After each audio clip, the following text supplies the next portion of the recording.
And welcome to the Midday Show. I am Jeff Everett. He is Mark Messina. And it's a rainy Thursday. We're going to try to bring some pop culture news to you. Thursday is the day we kind of pick some of the funnier stories, the lighter stories going on in pop culture. And we try to talk about how they relate to us. Mark, before we get started, how are you feeling today? I'm feeling pushed to the background. You should feel pushed to the background. What's going on in front of you there? Let me tell you how I'm feeling today. Can you see? Can we see this? See what I did today? Oh, I forgot about your. How are you? I am good. I sat in the big boy chair. Okay. But full disclosure, sometimes this doesn't go well. So I just want to make you aware up front. Yeah. They're like, do you want to lay down on the gurney? Okay. And I said, no, for like if I was trying to donate blood. Okay. But just for the little, like they do the annual blood screen. I'm like, sure. You're not taking very much, right? Right. And they said no. So I said, hey, I think I can sit. I can sit up. I can be tough. I didn't even get lightheaded today. That's impressive. I rocked it. All right. Everything else went well then. You're good to go. I mean, I don't get the results for a week, so okay. So we're not sure yet. If cholesterol's bad, if blood sugar's too high, if all those things, it's yeah. And this is one of the ones where more knowledge is bad, like because you know which members of your family, like high cholesterol doesn't rivet my family, but it's existed in my family. Okay. Diabetes is very prevalent on my father's side of the family. Okay. So like knowing this, when you're just like, so it's for me, getting the blood drawn is a nerve-wracking time. But for the next week is kind of nerve-wracking too, because you're all, you like what happens if it comes back, and they're like, ooh. Yeah, you just don't know. That's worse. So, yeah, it's not fun, but it's one of the joys of getting old. You get to go to the doctor, you get to get tests, and you get to worry about the tests till you come back. There was, modern medicine is fantastic and it's amazing, and the longevity of life is great. It is kind of funny though, like there was a time where like genetics and the idea of like people just didn't, like you just kind of went through it and you didn't think about it. Ignorance was kind of bliss. Just slap a leech on it and you'll get better. A leech. How about real quick before we dive into this? I was shocked. The other day we were talking about like people having coughs and what they take, and you told me you never really took Robitussin.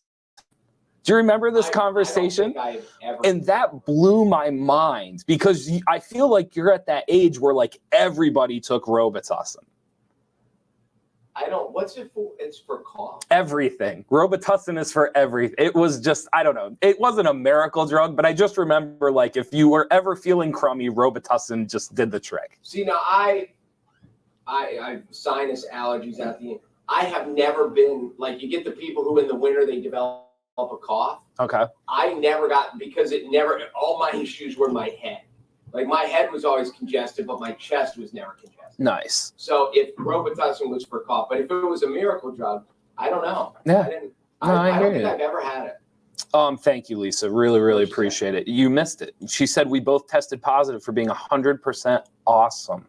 I'm not sure you did. I think she just said that. But she's probably just being nice to me. I'm right here behind Bruce Springsteen. So happy birthday to the boss. Did I get that right? Did I mess up the nickname? Yeah. Happy birthday to the boss. Bruce Springsteen turned 72. A much bigger deal for you than it is for me. However, I probably overplayed it. I thought Bruce Springsteen, I asked you this morning, I thought he was like maybe your number one, your number two. No, you're saying he's probably more like a number 5 for you? He's up there. Okay.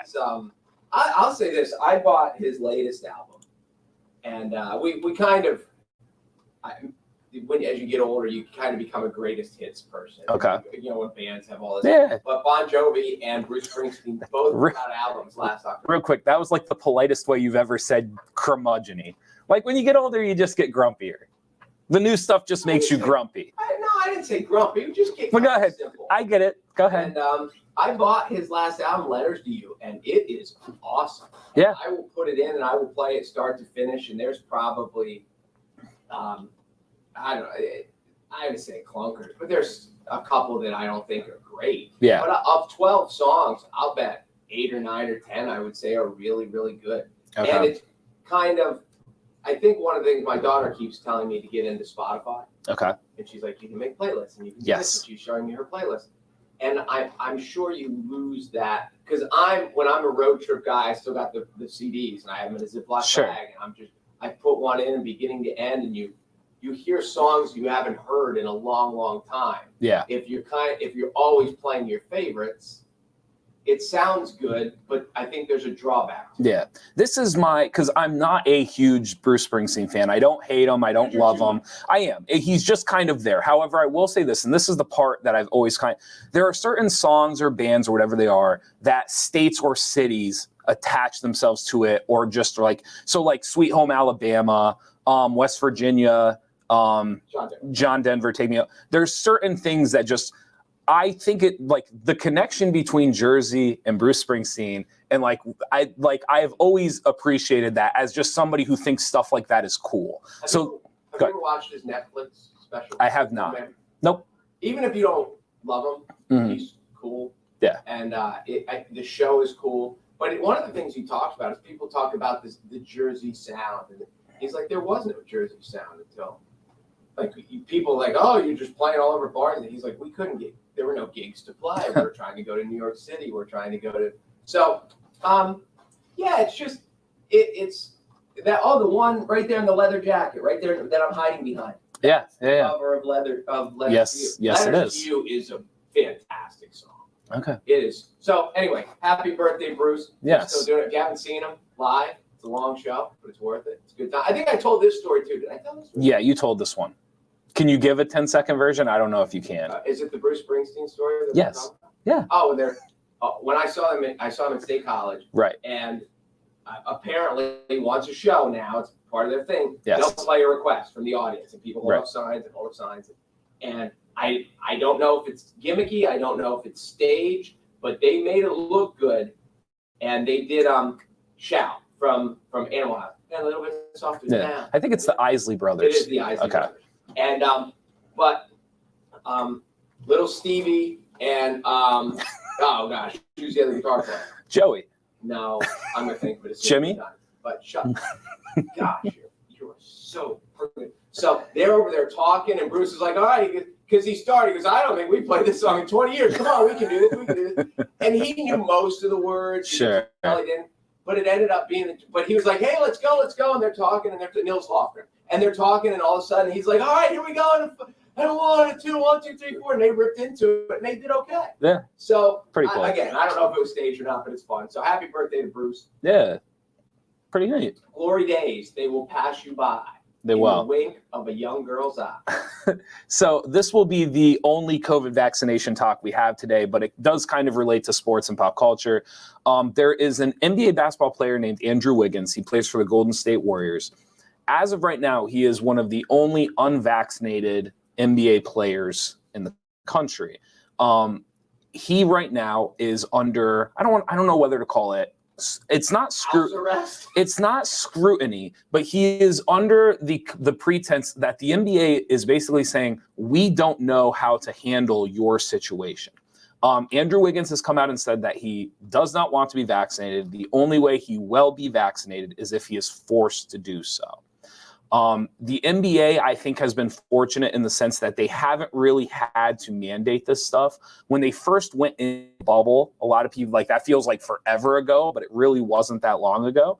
When they first went into the bubble, everyone was on board with the protocol.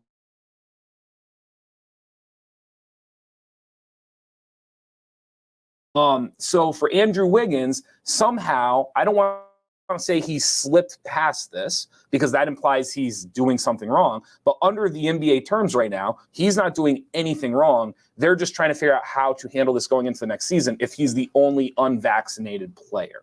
It is interesting. Yes. When you said only if he'll be forced, immediately, and this is before your time, my mind went to the A team when BA, who was played by Mr. T, wouldn't fly. Yes. So they always had to figure out a way to anesthetize him and then carry his limp body onto the plane or the helicopter or whatever. Right. So when you're unless he's forced to do it, I can just see him with a dart gun to the neck and he's out. Let's shoot. Someone to do it. So I don't know, but it is. I saw this is one point because I think you'll again. It's not so much picking a side as much as just the fascination of how people decide to handle this stuff and what it says about not only the league, but society. Someone made the argument that if he is one of 500 players that is unvaccinated, that's essentially social immunity. That is technically like league immunity. So what is the harm in one person being unvaccinated? And the weird part is, like, when you sit down and you do the math and you do the science, like, I believe vaccines work, but when you do that math, it does make a ton of sense that it's not earth shaking that one person in the league is unvaccinated. So I just don't know what to think of it. And it's a unique case study too. When they first started doing this, everything was in the bubble. So you could keep, like, they were really serious with testing, and you couldn't get into the facility, and like wives and girlfriends weren't allowed, and like they were in the bubble with a finite amount of people, and you weren't allowed in or out. And so with the league, it is kind of like this unique situation. It's almost like a lot of people tried to duplicate that, but they weren't in a bubble. Like, you weren't in this confined space.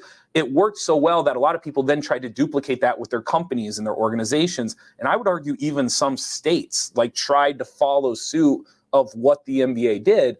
But it's unique in the sense of, like, you're just never going to be able to live in that bubble environment. You can't duplicate that or do it. And they're so well compensated too. Yes. Like, your life's, I don't say your life's going to suck, but you're going to be away from your wife and your kids for, 2 weeks, 2 months, to whatever, until you lose in the playoffs. But at the end of the day, you're going to get an 8-figure check. So There's a trade-off to it. Yes. So they're also worried that in certain states, they're not sure if he will be allowed to play based off of the protocols right now with like indoor facilities and things like that.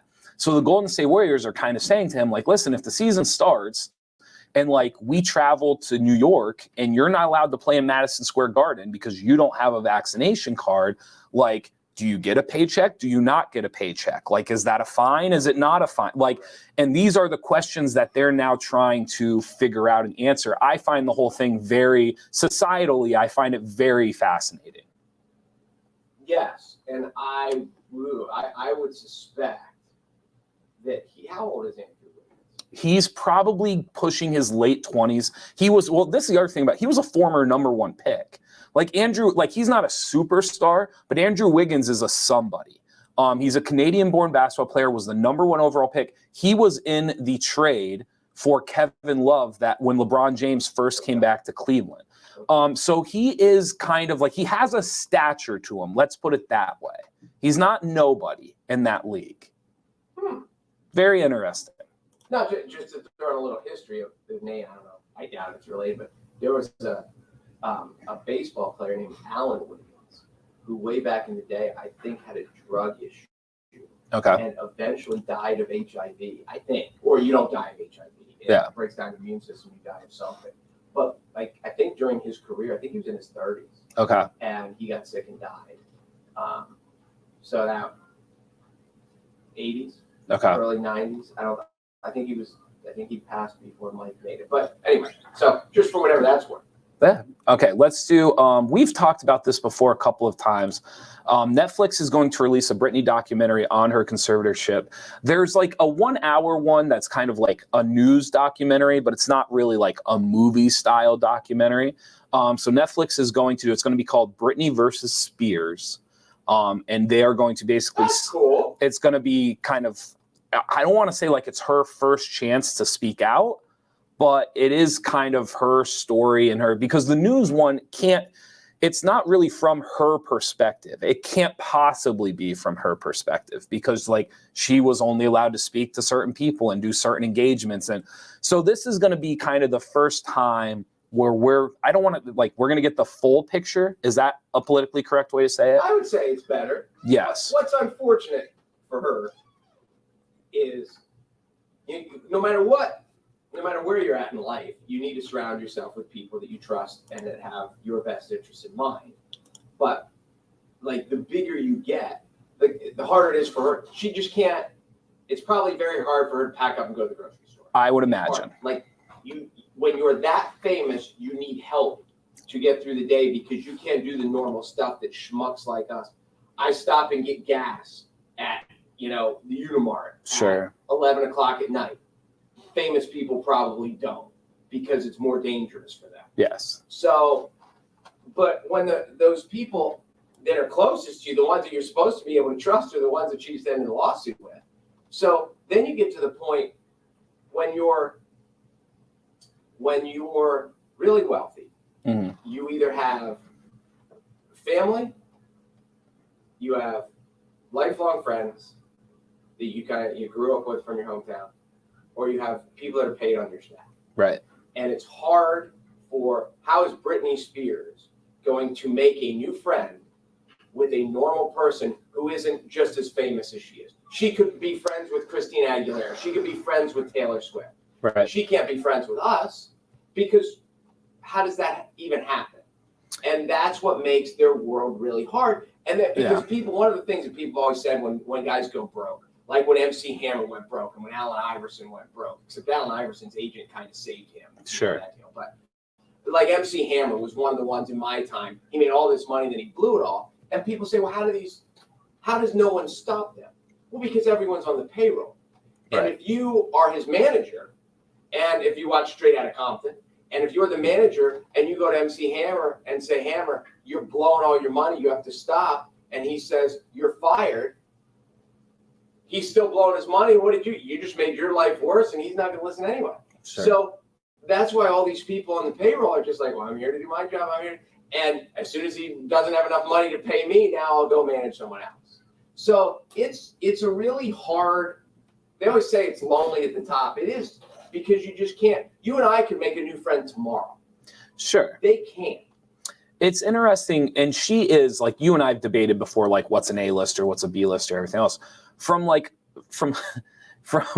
culture standpoint. We are A-listers. Yeah, that's what it is. The almost Emmy-nominated Midday Show. We're on there. There is, with her, I don't think she's an A-lister, but, like, there's a group of people that, like, when they walk into a crowd, like when they walk out of the door, it's the Britneys, it's the Madonnas, it's the, like, I don't even know how to refer to it. They just draw attention at a level that is so different. Like I've always joked, sometimes, like, the best athletes aren't necessarily the most popular athletes. Like, there are athletes that, like, when they walk out, there is a crowd everywhere they go. Britney is one of those people. Like, when Britney goes somewhere, when Britney does something, so I agree with you, it would be very hard to function outside of it. I've said this to you, and I made a horrible analogy. I made a horrible comparison before the show. My biggest question now is what? I'm really... repeat this horrible... I mean, I could.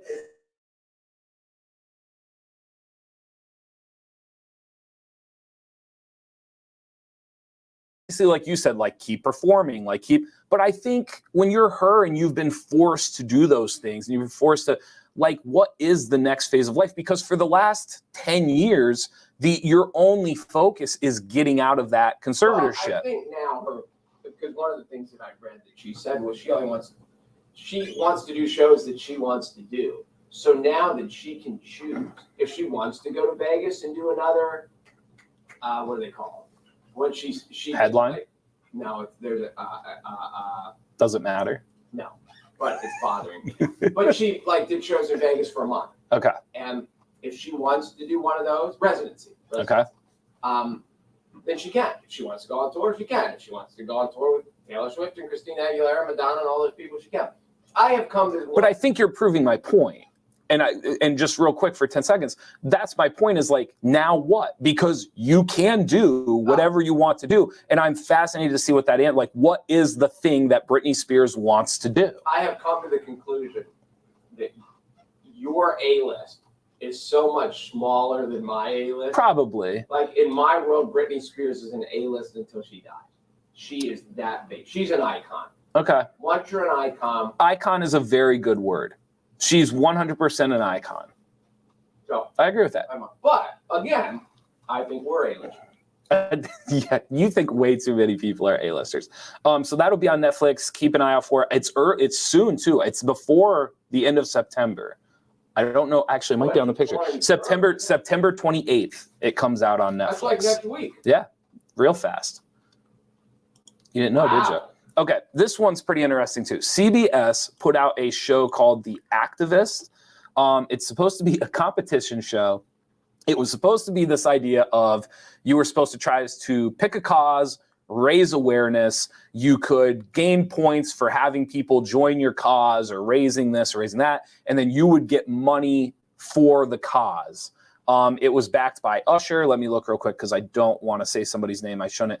Usher was kind of like the A-lister that was in charge of it. Oh, so Usher's an A-lister. Julian, did you not see me do the bunny ears? No. Julian Ho, Priyanka Chopra Jonas. She's married to one of the Jonas Brothers. So there is like this whole thing of backlash. Ooh, oh, sorry. Possibly. They did marry one of the Game of Thrones Usher is people. Absolutely A-lister. Probably. No. There's no probably. He's probably an A-lister. We can talk about this again at the end of the show. Your A-lister is like the size of a minivan. Yes. That's the point of an A-list. Everybody else. That is the point of an A-list. The A-list is not a bus. The A-list is like the A-list is a bus. It's not. The A-list is a hotel if you went through all the industries of like movies, television. Yeah. No.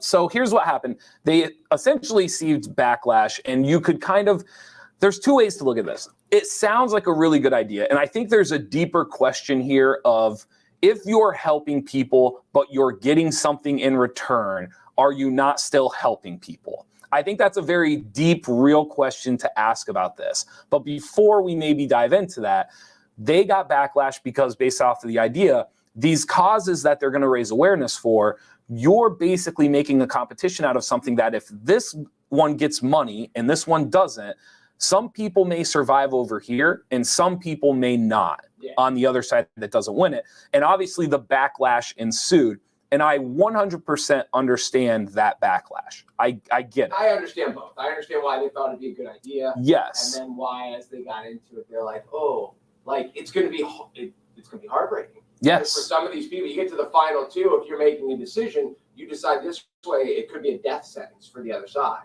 Yes. And that's not good. So I think this is where it gets tricky because I see this stuff all the time on YouTube and TikTok and stuff. You'll see people doing good deeds, but they're filming them. And then they put them on YouTube. And the people will comment and people will make the argument, it's not a good deed if you're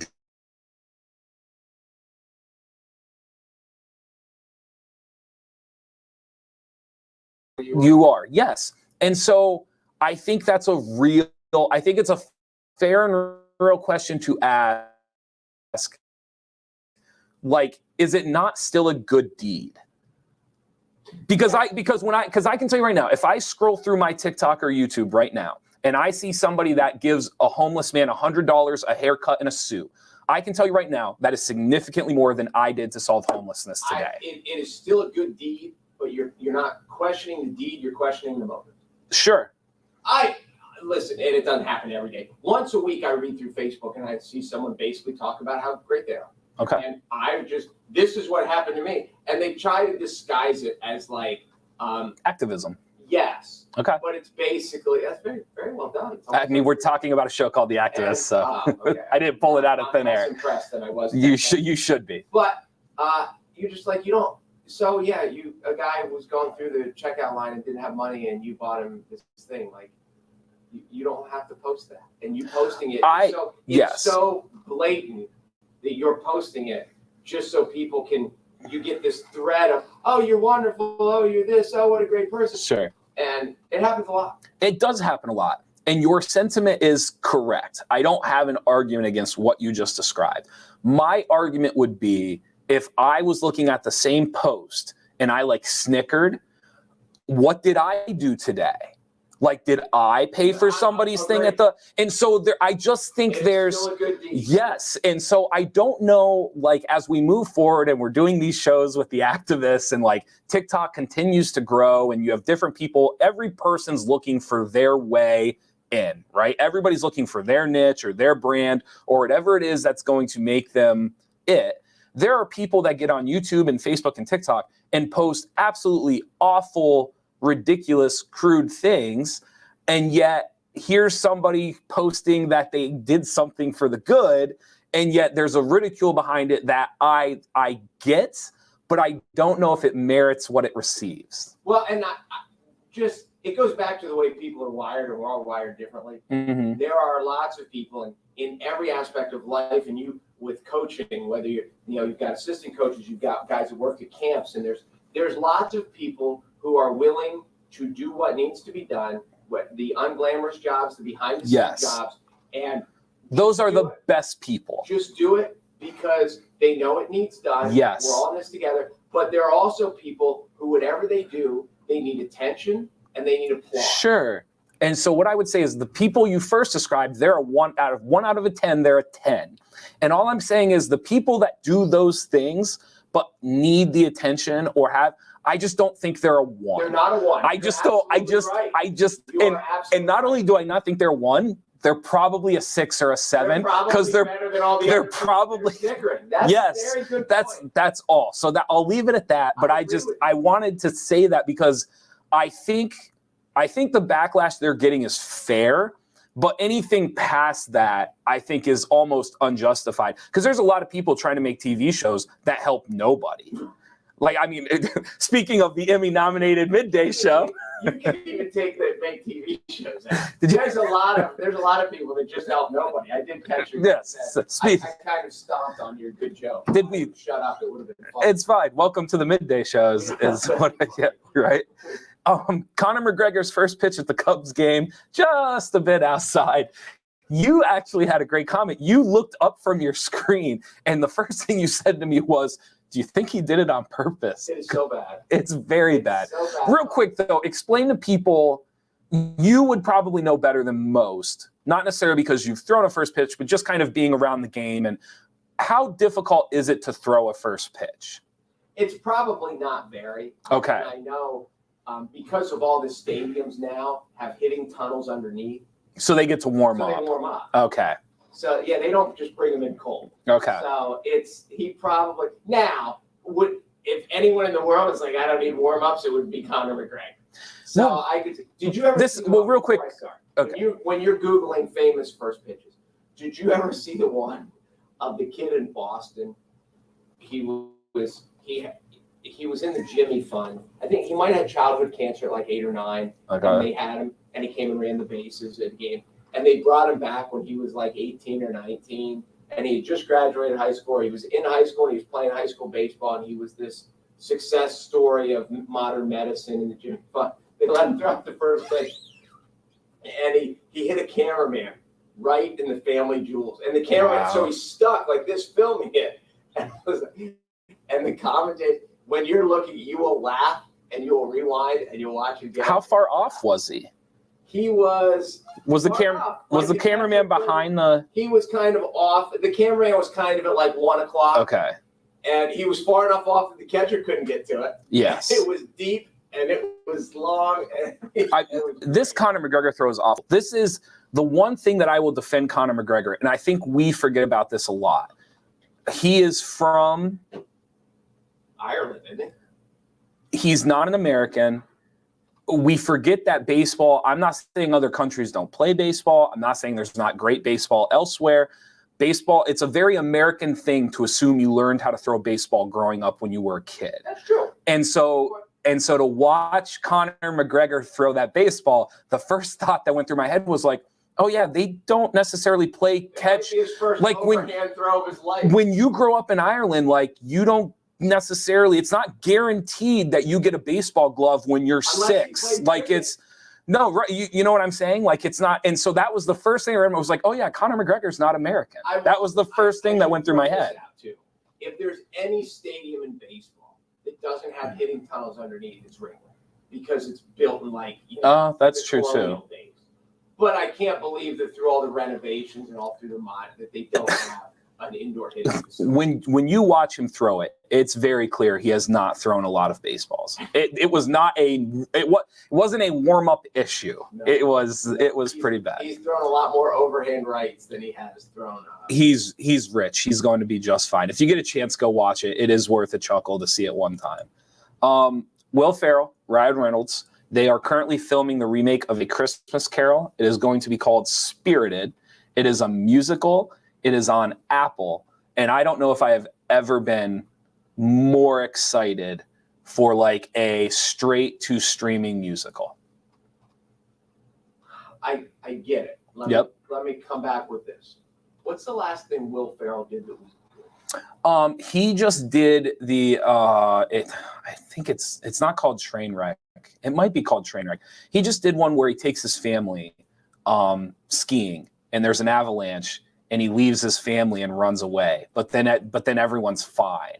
And then the movie is him dealing with the repercussions of like his family watching he basically abandons them in the most critical moment of their lives. And it's all about him. And it's funny, it's heartfelt, it's good. It is not great, but it's good. That was just a year or two ago. Okay. From a comedy standpoint, his own personal movies haven't been great. His cameos have been phenomenal.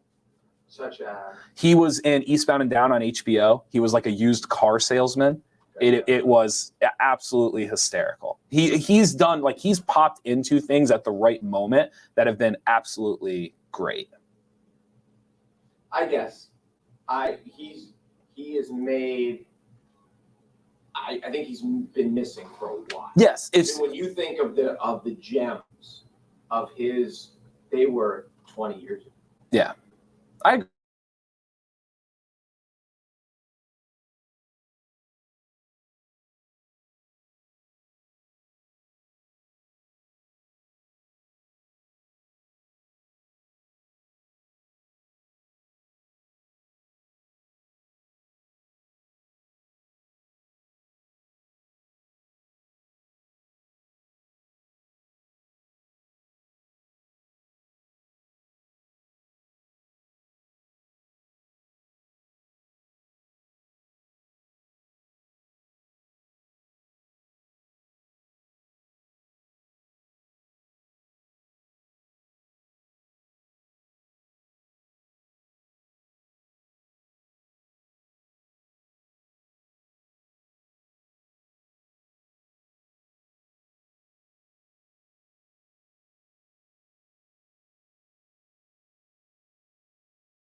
All right. We're good. We're back. Will Ferrell, you don't love Elf. I feel like we're on Apollo 13 and we're in that window where they can't hear us. You know that when they're coming through? Yeah. Blackout for like 3 minutes? Yes. It's when they're going around the back side. No, it's when they're descending into Earth. No. Oh, yeah, okay. I'm afraid they're gonna burn up. But there's also a moment. The angle, and it was like as thick as a piece of paper, and if they're either going to bounce, they're going to burn or bounce. But there's also no communication when you go around the back side of the moon. True. Yes. Because the moon collapses. Correct. You don't like Elf. I don't think Elf is that great. Okay. I don't. I've seen it. It's not like, nails on a chalkboard. But when people tell me Elf is their favorite Christmas movie, yeah, I just cringe. See, I don't think Elf is like this critically acclaimed thing, but I love it. I absolutely enjoy it. If I were making a comedy today, I don't think Will Ferrell is the lead in my comedy. Like I think he's definitely on the backside of that bell curve without a doubt as a lead. If you're having him in as a heat check, like a cameo, he is fantastic. Have you ever seen Anchorman 2? Yeah. I have not. Okay. Not as good. Reviews. Yeah, it's not as good as the first, but it's still good. It's entertaining? It's still good. It's way too long. It's I think it's over 2 hours, which for a comedy, I mean, you better be pretty good if you're a comedy over 2 hours. So it's a long one, but it's still good. I still think my favorite Will Ferrell movie is Old School. Yeah. And he's not the lead. Yeah. No, I get it. Step Brothers is still fantastic. I saw Step Brothers once. Watch it again. It's pretty amazing. I might have to. Because again, this is one of the ones that fell in. This happened to me with Bridesmaids. This happened to me with Superbad. They will tell you it's the funniest movie I've ever seen. And people like that. Oh my God, they've seen 1,100 funniest movies. And then you show up and it's not that great. I watched Step Brothers and I just didn't think it was that good. Yeah. So I will give it a shot at some point. Your expectations were too high. The Don't Look Up trailer, I told you about this. The new Leonardo DiCaprio and Jennifer Lawrence movie coming out on Netflix. It's directed by Adam McKay, who's done a lot of the other comedies like The Big Short and stuff. I'm telling you, in the trailer, there is a picture of a guy flying towards the asteroid, like in a space shuttle, and it's like a 1-second clip. I swear to God, it is Will Ferrell in the shuttle, but he's not listed. Like, I deep dove into it after I watched the trailer to try to see. He is not listed anywhere as being a part of this movie. But if you catch that clip, it looks like his face in a space shuttle heading up. So I think, and this is 100% a guess, speculation, I think he's going to make a cameo in Don't Look Up. Okay. You don't love it. I loved Anchorman. I'm trying to think. We're fine. You don't have to explain yourself. You don't like Will Ferrell. It's fine. I do, but I think he's overrated. That's fine. I think he's had a lot of misses for a guy who's a great. I think those misses have come on the backside of his bell curve. And I think people, like, you just... But isn't it hard to miss when you're that big? In comedy, it's not. Shouldn't he in comedy, away these roles? In comedy, it's not. What was the one where he was the basketball? Tropicana? Semi-pro? Yeah, did you ever see that? Is that good? No, it's not good. Okay, I never saw it. I think when you're a regular actor and there's more scripts, there's more roles, you can expand, you can do things. And as you get older, a lot of times your roles they certainly don't diminish. In a lot of ways, they almost expand. Comedy is not the same. Comedy is like, your bell curve in comedy is so much shorter than your bell curve in drama or any other type of acting. You have to leave like Robin Williams did, Eddie Murphy did. Like, you have to leave. Yes. But if you're him, like, why? Like, maybe he just doesn't want to leave. Yeah, I always call him Charles Nelson Riley. Who's the John C. Reilly? John C. Reilly. Mm-hmm. He's left comedy enough. Yes, but he's certainly a more dramatic. He can do drama much better than Will Ferrell can. He's very versatile. For sure. So here, I'm going to ask you this, and I should have asked this earlier because no one's listening anymore. I just saw a preview of a movie while I was watching another movie. It might have been when I was watching Venom. And I never heard this before, and I'm fascinated by it. I can't remember the title. It's about, it's an Asian father, Asian American, and his like 15-year-old daughter, and she goes missing. But as he starts looking through her friends, and he's finding out like we weren't really friends. I thought you were friends. We weren't. I don't know. She sat by herself at lunch, and then they found out she was funneling money from some account. And it was either called Vanished or it was called something. Probably Vanished. It was I think it was one of those that like at Sundance and all those places, it did really, really well. Okay. And I just can't think of what it's called. So if of the two people that are still watching, if they have any idea what I'm talking about, I want to say Venom was 2018-ish, the first one. All right. Well, it's not called Vanished. We'll see. We'll see if we can help you. We'll see if somebody can dig that up. When I'm watching this, I was riveted. You know how I suck with names? I suck with titles sometimes too. Okay. And I'm watching this long because you get in. So you don't watch DVDs. I try to fast forward through most of the previews, and sometimes you can, and sometimes you can't. Time out. There's so many. Everything you just said in the last 30 seconds, there's like 7 things to touch on. First of all, you made it sound as if I'm the weirdo because I don't watch DVDs anymore. That's okay. You don't get my plight. Second of all, you go, I suck at names, I suck at titles. Like, other than names and titles, I don't know what else there is. Well, no, from like us, I mean, phone numbers, I guess, but like you don't really. I'm really good with phone numbers. I'm okay. Really good with most birthdays too, except October. Okay.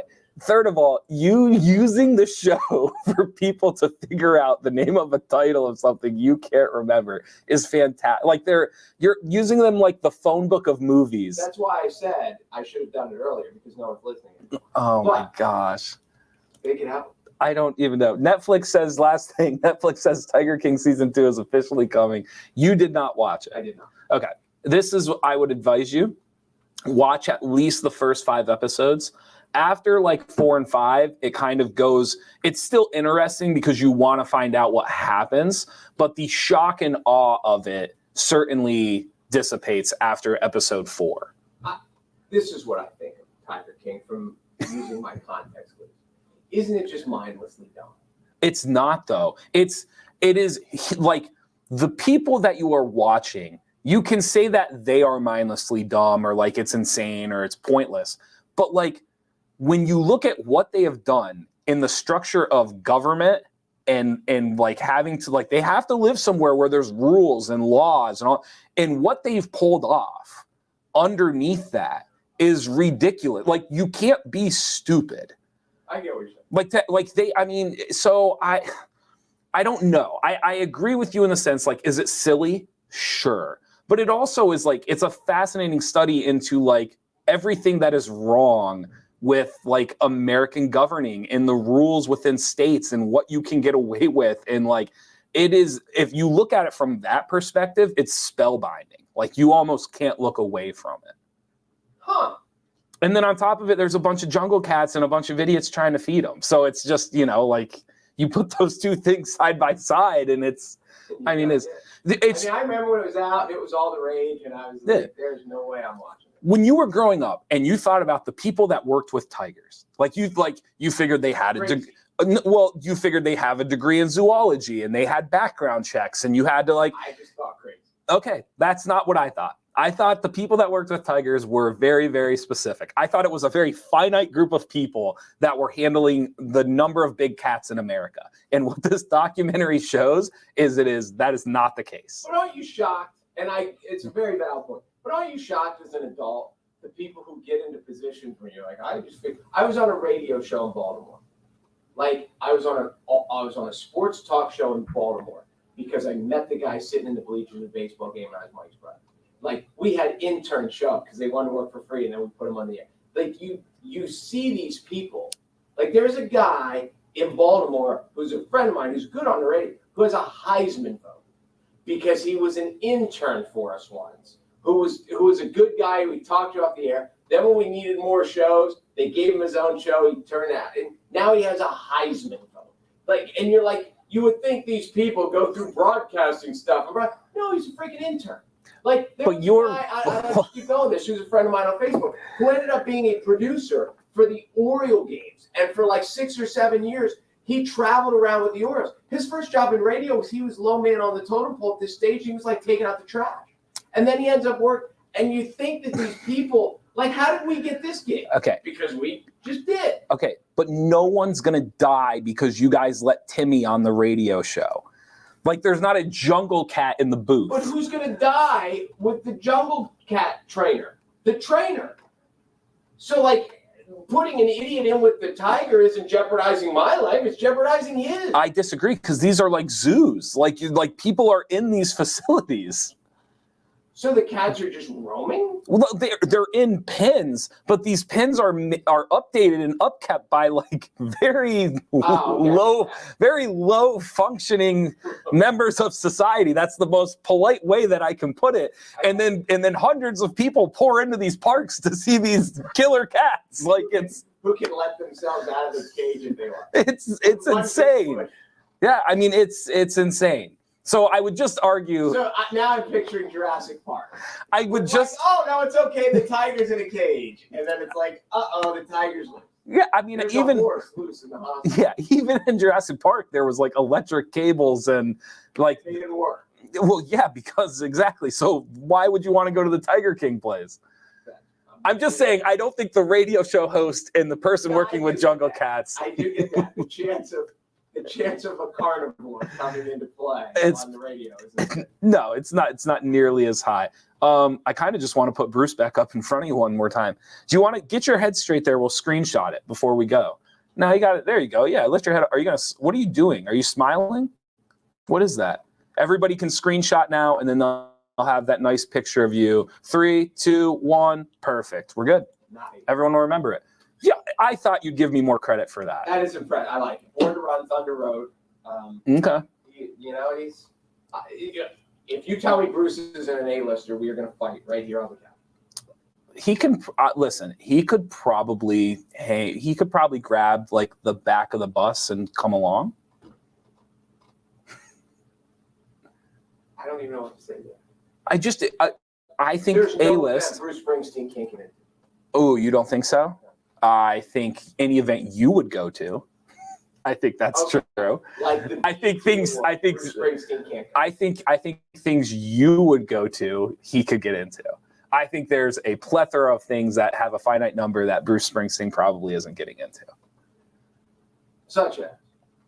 Anything. Like, you have to remember, this isn't about Bruce Springsteen's popularity. It's about the fact that, like, only so many people can go into things. And I think the A-list crew is the exact same way. If you have an awesome club, you can't let everybody in the city into the club. You're only going to have a finite number. So you may be the coolest person ever, but if you're the 21st coolest person in New York City, you're not getting in the club. Because there's 20 people that are the coolest person ever. That's what I'm trying to say to you. And you just like to say, like, everybody's in. And I'm just... the club that Bruce Springsteen can't get in. And the one where 20 more popular people showed up. That's all I'm saying. You think I'm knocking people, and I'm not. I'm actually just saying this top part here is very, very, very, very unique. That's all I'm saying. In your world. In my world, the A-list is different. That's fine. I have no issue with your A-list. You have an issue with mine. Correct. Okay. It's too small. That's fine. Mine can be mine. Yours can be yours. But my A-list, like, you really have to. Dance space, that is your dance. My A-list, like, in each category, there's like 5. Are you ready? In mine, each category has like 5 people. That's it. So there's only 25. I don't care. I don't care if the 6th person is as cool as 5. I'm at capacity. I can't, like, I have to, like, this is the only people that are allowed in. 25 celebrities in the world, and nobody else makes it. Correct. That's the point of an A-list. That's what I'm saying. Wait. Okay. Now there's more than 25 people in the world on the A-list. Absolutely, because there's more than 5 categories. Like, we could go, like, you go through sports and rap and hip hop, and like then you go down in like politics. You go, yes, there's way more. But the point I'm making is I'm not just having a free for all. Like this is a finite list. It matters. To get in matters. Yours, it's just like, sure, you sang this song back in 1972. Come on in. It's not different. It's the same thing. It's not. I'm trying to think of like a good like Mendoza line for somebody that like, because we've yet to really find like where the line is. You either completely agree or disagree. We've yet to find somebody where like Kevin Durant is an A-lister. Yes. Draymond Green is not. Correct. Okay. There's my guess. But that's not a Mendoza line. Mendoza line is someone in between them that like teeters at the point. Either way. Like Kyrie Irving. To me, Kyrie Irving is not an A-lister. I was going to say Russell Westbrook. Right now, today, Russell Westbrook is not an A-lister. 3 years ago, Russell Westbrook, when he was doing the triple-double and winning the MVP, he probably was an A-lister. I would agree with both of those. Okay. Kyrie is not. You said Kyrie is not? He is not right now. I agree with that. There you go. And it's not because he couldn't be. It's just like there's already 5 people in. I'm not letting someone else in. You know who is an A-lister? Who? Bruce Springsteen. If I was looking... No. There's no if. On every list. If I was looking at... If you were picking, like, the A-list of supermodels, Bruce Springsteen is on the list. There's no A-list he's not on. He's Bruce Springsteen. You said today there were 5 people you liked more than Bruce Springsteen. Well, he's not my favorite, but he's an icon. So you're just letting... Elvis Presley isn't my favorite, but he's Elvis. So not my favorites, but he's an A-lister. Like, that's not an A-list. Madonna's on every A-list there ever is. Really? Except, like... There you go. There you go. Yeah, there's your butt. Football Hall of Fame. Okay. Beyond that, there's no party that Madonna doesn't get into. You don't think so? Really? You don't think there's 25 people more influential, more important, more critical to today? Right than now, Madonna? absolutely. Right. But when they get out of the limousine, Madonna turns more heads than Taylor Swift. I think we're getting to the point now where if we were at a function in New York City and Madonna got out of the car, the majority of people would not. They would have to be told it was Madonna.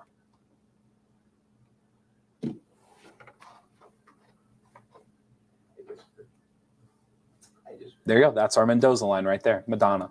Because Madonna is an A-list. If you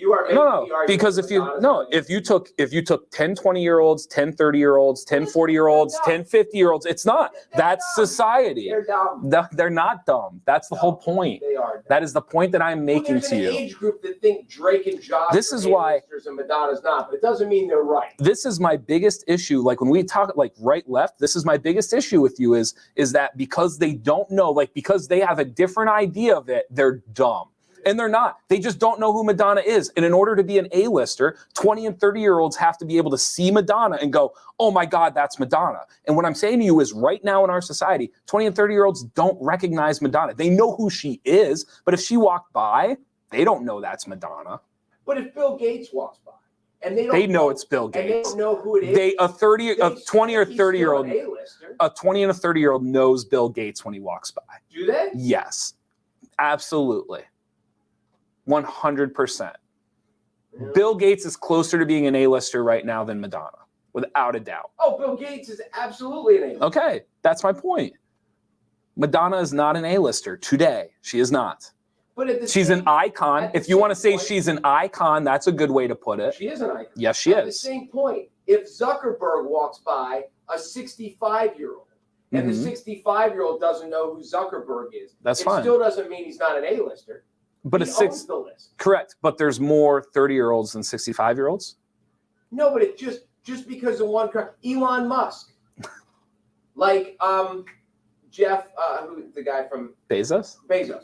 Like, they are A-listers. Just because somebody doesn't recognize Jeff Bezos when he walks by doesn't mean who's not recognizing Jeff Bezos? Oh, I think lots of people. You don't think most people know what Jeff Bezos looks like? I think lots of people. If I think the overwhelming baseball hat and walk down the street, I think. Well, that's different. That's completely. He's not 6'8". But that's different, right? There's a lot of people. If they threw on a baseball hat and they walk downtown, you're not gonna. The baseball hat's a horrible. If he said Jeff Bezos with an Amazon shirt on, the baseball hat analogy is a horrible example because you could do that to everybody. If you put a baseball hat on Madonna, no one would know who she was because why would Madonna wear a baseball hat? Like, it's a horrible, that was absolutely awful. This is what you do. You pick horrible examples to prove your horrible points. Madonna is not an A-lister anymore. Younger people don't recognize her.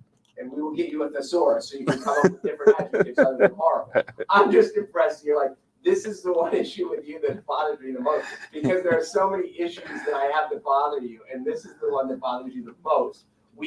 I've finally found it. I've made the top of the mountain. That this is the thing that bothers me the most? Yeah. It's not what bothers me the most. It's that you refuse to let me have my list. No, you have your list. We've gone over your list. It's just dumb. See, you're right. You refuse to just let me have it. We'll just be like. I clearly disagree with your list. I've never called it dumb. I just say you let everybody in. That's the difference. Deep down, you know my list. That's the difference. I'm worried about you because as you get older and you get more to the left, everybody beneath you is just dumb, and that's a horrible way to exist. As I get older, I'm sitting right in the center. I'm driving. I'm too late. I'm really, really worried about you. Yeah, I can tell. Really, really worried about you. Thank you guys for watching the Midday Show. Happy birthday to the boss. Even the boss, B-list, boss. It's perfect. Thank you for watching the Midday Show. Thank you to our sponsors. And be sure to go to NorthcentralPA.com for all your local news. You love to do that. When I'm plugging us, when I'm plugging North Central PA, you love to try to dive in. And then we don't get a good, clean plug for North Central PA. I will be quiet. North Central PA. We need a tagline. Can you come up with one real quick? NorthcentralPA.com. You'll never make our list.